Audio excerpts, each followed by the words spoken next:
Hey everybody, I'm Sean. And I'm Tiff. And today on the Random Division, we are talking about... technology from the 2010s. Yes. Good job.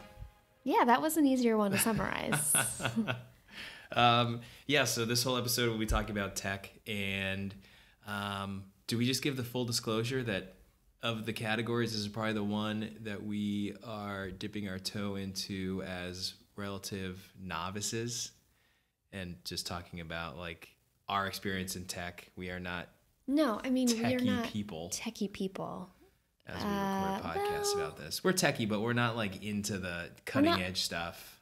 Well, also I was thinking of a completely different sector of technology, which would be like nanotech or like biotech stuff that we have no idea what's going on. I mean, I'm sure they've created an artificial organism from some kind of, I don't know, microchip or something, and we just like have no clue. Yeah, there's all sorts of tech. Like this is a podcast that could be 4 hours long or broken into a bunch of chunks because you could cut it up and talk about different things in technology. Right, you could talk about fitness tech. This is a very you could talk broad... about health tech. How about just smart home tech? I don't know. Right. Like, there's just so many things. Yeah, so this is a broad stroke of just how tech has maybe affected our lives in the last decade. But before we get into this decade, I think it is important that we, explain what generation we believe we're from. I just had a big yawn. So, Diff, what generation do you believe you are from? I am a millennial. Yeah, I think you're a pretty solid millennial. You're a little iffy. Yeah, You're an elder millennial. Yeah, whoever that comedian was who named that phrase. There's a gennial is the term. I don't know what that means. So a gennial is someone who had an analog childhood and then a digital kind of adolescence and adulthood. No, that's not me. So I think I'm 36. If you're 36, 37, 38, maybe touching 40, you're not quite a Gen Xer who was like, I don't know. When I think of Gen Xers, I think of they grew up listening to Nirvana a little bit more. Were you gonna say Ferris Bueller? No, yeah, I think Ferris Bueller falls in that category. That came out in the mid 80s. Like if you're a Gen Xer, you remember when that movie came out. Maybe even like maybe Star Wars. Star Wars is a little earlier. So anyways, that's like MTV was a thing that they consumed and remember actually launching, and maybe, I don't know, like the early 90s period that's not really relevant to me when I was... Early 90s or early 80s? I think early 90s. Oh, because, okay. When you said MTV launching, that happened in like the early 80s. Yeah, we weren't even alive. So that, I guess that when that, like the 80s decade is not really something that millennials can reference. Yes. And Gen Xers can. And there's a subset of millennials, the younger ones, that almost don't relate to the older ones. Yeah, but I think our generation is too big. With the older, yeah, and that's part of like the technology piece. I think it's changed so fast that people who are older millennials can't really, like, they are a different species than the younger millennials who were born in the late 90s, or like mid to late 90s. So we're born in 83 and you were born in 85. So we kind of grew up with, like, what was the first big exciting piece of like technology that was in your house when you were growing up? Do you remember? Yes. So for me, I mean, aside from the internet, which I pretty much remember just always having some form of internet. That's amazing because I don't. I do remember. I remember very early stage of internet where it wasn't even called the internet. I think it was just called the World Wide Web. And it was just like a digital DOS looking format, like text basically, where people could chat with each other from different parts of the world. And I remember my dad thinking that it was a very cool thing. But I was not allowed on the computer, obviously, until I was a little bit older. I would say I was probably in 4th grade by the time I was allowed to be on the home computer. And we had the internet. I'm pretty sure we had the internet. I think it came on like a CD-ROM thing that you could. I'm not. Well, the internet didn't come on the CD-ROM. That's not right. Like like Netscape. AOL came on a CD that would come in the mail, and you get free AOL. Oh, for the browser. That was how you got your browser. See, I don't even know how the internet worked in its very early stages. I just know we had it. I don't really either, but I know that you'd get an AOL CD, and that would be how you would download the software, because you couldn't update the internet software. Wasn't a place where you could download things yet. Right. You needed like a normal house computer. You couldn't go and search and find exactly a browser or find a way to get a browser. Oh yeah. So aside from that, the first big technology I remember having was a fax machine. I remember it being a huge deal that we got a fax machine. Oh, okay. We had a home fax. Mm-hmm. Now, mind you, neither one of my parents were like home business people. Yeah. So we really didn't need a fax machine. It was very rarely used. Was it also a phone? It was also a phone. And maybe a copier? Yeah. Yeah. It had the funny paper. It was like a roll of like really thin receipt paper. Receipt paper. It's like a better It's like heat transfer paper. Yeah. So a fax machine is the first thing you remember as a kid that like came into your house that was exciting? It was exciting because we weren't allowed to touch it. Okay. Apparently it was a lot of money. Life in the Midwest. We weren't allowed to touch it. It had its own stand. Everyone, get your candles. We got a fax machine. Come on over. Listen.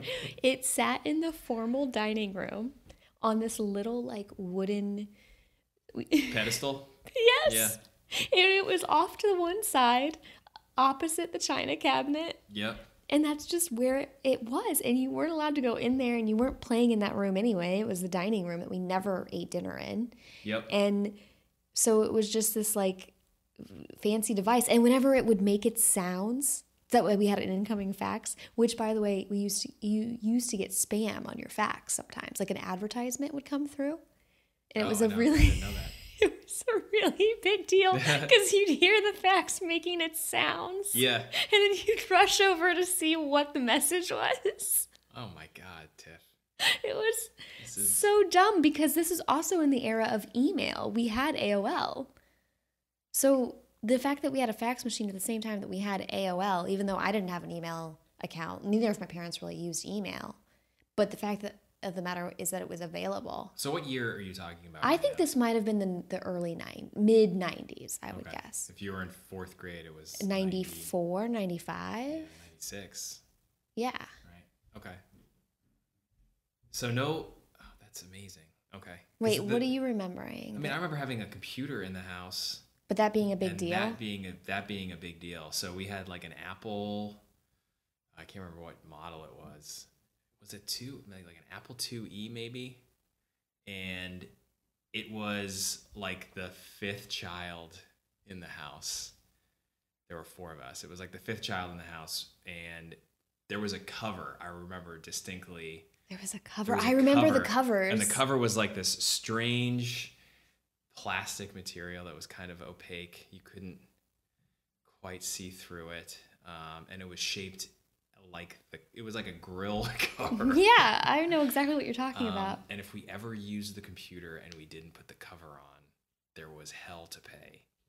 But what good was the cover? It was just to protect whatever the heck people Those thought would damage it. Those things were built like solid rocks. I know. When you consider how people treat technology now, and how really like truly fragile it is compared to those bricks that just lived in the corner of a room. It didn't move. Yeah, of course. They had nowhere to go. And they had like 2 purposes. They were very rarely used. So that I remember getting that. I remember getting a Nintendo. Oh, Nintendo. I was going to say, I do remember getting a Nintendo. My cousins and I fought over it. Was a big deal. And those were like the 2 big ones for me. Yeah, and then like having computers in school. Yeah, computer lab. A computer lab in 5th grade, and learning how to type, which I never really learned. What how was to your type. favorite computer game from school? I don't really remember any specific computer games that like Education. I don't have any. So we had a computer in the back of the classroom, and you had to, if we had inside recess, you could do a sign up sheet and play on the computer, but it had to be an educational game. Of course. And it was Number Munchers for me. It was a multiplication game. Oh yeah. You remember that one? Yeah. It was so fun. It was kind of like Pac-Man. Yeah, you get like a fact. Yes. And you'd have to find the answer. And Yeah. You had to like direct a guy to eat the right answer. Yeah, right? But you had to move through, but you had people chasing you. It was kind of like Pac-Man. Yeah. So you had to do it quickly. It was really fun. I'd actually love to have another version of Number Munchers. If they just made that as an app, that'd be great. I bet you could find it somewhere. I bet you it exists somewhere deep on the internet. I also am afraid that I'm starting to forget my multiplication tables.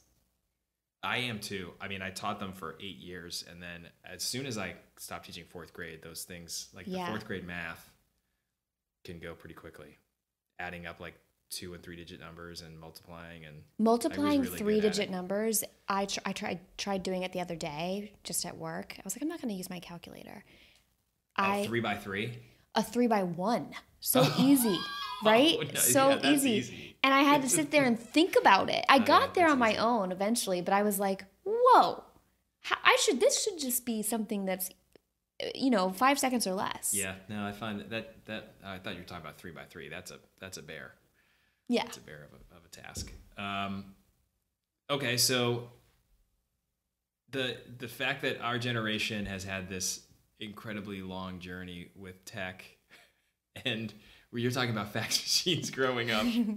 Okay, maybe I'm also from like the middle of the country where I feel like we were behind technology-wise. No, but even but still, that's still a thing that. And I if think you remember it, that's an experience that someone else had around your same age. That a fax machine was a big deal. I remember having a fax machine. It wasn't like a gather around everybody, we got a fax machine, but I don't know why we put it in the formal dining room. I don't know. It could have sat in the office. That's something you can ask your parents about. I'd love to hear your dad's answer to that question, actually. Yeah. So, and now this last decade has seen a massive change. And this afternoon we were talking and trying to figure out what the heck we were going to do for this recording. You mentioned something that I thought was kind of interesting where, and I'll let you kind of rephrase it, but I'll try to jog your memory. You said that this decade has had smaller tech growth. So I called it micro okay. advancements. Yeah, so go ahead. And as opposed to like major breakthroughs. Okay. I'm sure this is inaccurate, but from my perspective. Well, as people who live in Boston and are not like cited the iPhone. Like if you think about the iPhone, it came out in what, 07? Yeah, maybe. Okay. Maybe 08. Maybe even earlier than 07. The iPhone has been out for a really long time, and I think that the iPhone has changed. Obviously, the body style. 2007. Yeah, so Yep. 07, Yep. the iPhone came out. So it's 12 years ago that we've had the iPhone for 12 years. Yep. So we've had a smartphone for 12 years, but it keeps getting smarter. Like Apple launched their app stores where you could download games and things onto your phone in, I think it was 2011, maybe? There's an app for remember that entire marketing campaign? Yes, there's an app for that. So that was even almost a decade ago at this point.